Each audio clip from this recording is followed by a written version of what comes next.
ಒಬ್ಬ ನಮ್ಮ ಯಜಮಾನರು ಏನ್ ಹೇಳಿದ್ರು ಅಂದ್ರ ಲಿಂಗಾಲೇಶ್ವರ ಮಹಾಸ್ವಾಮಿಗಳವರು ದುಸ್ಸಾಹಸಕ್ಕೆ ಕೈ ಹಾಕಿದ್ರು ಅಂತ ಒಂದು ಶಬ್ದವನ್ನ ಪ್ರಯೋಗ ಮಾಡಿದ್ರು. ಪ್ರಾರಂಭದ ಒಂದು ಸಾಹಸವನ್ನ ಅವರು ದುಸ್ಸಾಹಸ ಅಂತ ಅನ್ಕೋಬಾರದು. ಯಾಕಂದ್ರೆ 40 ವರ್ಷದ ಹಿಂದೆ ಅವರೇ ಇಂಥದ್ದೊಂದು ಸಾಹಸಕ್ಕೆ ಕೈ ಹಾಕಿದಾಗ 40 ವರ್ಷದ ಹಿಂದೆ ಇಂಥದ್ದೊಂದು ಸಾಹಸಕ್ಕೆ ಕೈ ಹಾಕಿ ಸೈಕಲ್ ತಗೊಂಡು ಚುನಾವಣಾ ಪ್ರಚಾರಕ್ಕೆ ಹೋದಾಗ ಹಾನಗಲ್ ತಾಲೂಕ್ ಶಾಡ್ಗುಪ್ಪೆ ಅನ್ನೋ ಗ್ರಾಮದೊಳಗ ಊರಾಗಿನ ಜನ ಗುಡಿಯಾಗ ಒಂದ್ ಚಾಪಿ ಹಾಸ್ಲಿಲ್ಲ ಅಂತ. ನಾ ಹೇಳೋದು, ಯಾವ್ದೋ ಒಂದು ಹುಡುಗ ಬಂದತಿ, ಯಾವ್ದೋ ಪ್ರಚಾರ ಮಾಡಕ್ ಬಂದತಿ ಅಂತ, ಯಾವ್ದೋ ಪಕ್ಷ ಅಂತ, ಇಂಥ ಹುಡುಗರೆಲ್ಲ ಏನ್ ಪಕ್ಷ ಕಟ್ತಾವ ಅಂತ ಹೇಳಿ ಅಪಹಾಸ್ಯವನ್ನ ಮಾಡಿದ್ರು ಅಂತಕ್ಕಂಥದ್ದು. ಇದು ಆ ಊರಿನ ಜನ ಈಗೂ ಮಾತಾಡ್ತಾರೆ.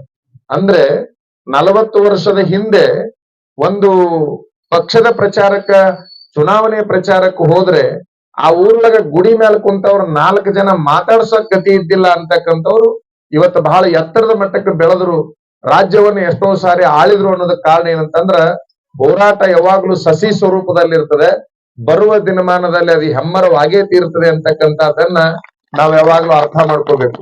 ಗಾಂಧಿ ಉಪ್ಪಿನ ಸತ್ಯಾಗ್ರಹ ಮಾಡಿದಂತ ಸಂದರ್ಭದಲ್ಲಿ ಗಾಂಧಿ ಮಗ್ಲಿದ್ದಿದ್ದು ಬರೇ 4 ಮಂದಿ ಆ ಉಪ್ಪಿನ ಸತ್ಯಾಗ್ರಹದಲ್ಲಿ ಇದ್ದಾಗ ಅದು ಇಡೀ ರಾಷ್ಟ್ರ ತುಂಬಾ ಸಂಚಲನವನ್ನು ಉಂಟು ಮಾಡಿತು ಅಂತಕ್ಕಂಥದ್ದು ನಮ್ಮದು ಹಿರಿಯರ ದೃಷ್ಟಿಯಲ್ಲಿ, ಅಂದ್ರೆ ಅವರ ದೃಷ್ಟಿಯಲ್ಲಿ ದುಸ್ಸಾಹಸವಾದ್ರೆ ನಮ್ಮ ದೃಷ್ಟಿಯಲ್ಲಿ ಬಲಿಷ್ಠವಾದ ಸಾಹಸ ಅಂತಕ್ಕಂಥದ್ದನ್ನ ಹೇಳಕ್ ಇಚ್ಛಪಡ್ತೀವಿ.